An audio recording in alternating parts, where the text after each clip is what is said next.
بچه الان دارم حاضر میشم برم تهران، برم دکتر.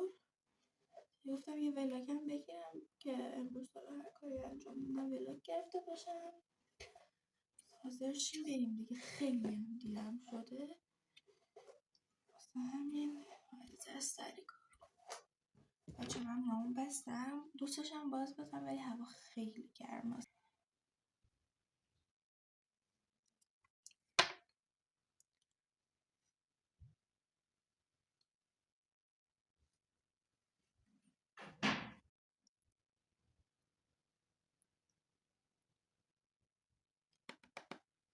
خب بچه من حاضر شدم بریم که دیره ها.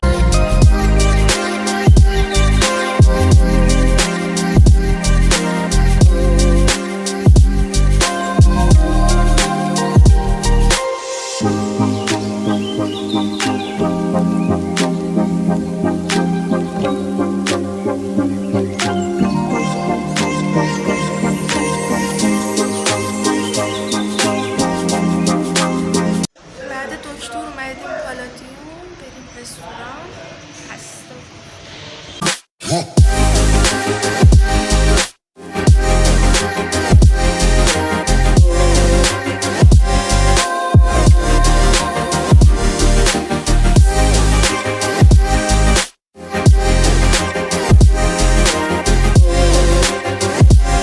خب بچه ما رسیدیم خونه. به قیافه داغون من نگاه نکنید. ساعت 9 شب، از صبح تا حالا بیرون بودیم دیگه. همین دیگه. مرسی که این ویدیو رو نگاه کردید. اگه خوشتون اومد حتما لایک کنید، سابسکرایب هم یادتون نره. بای بای.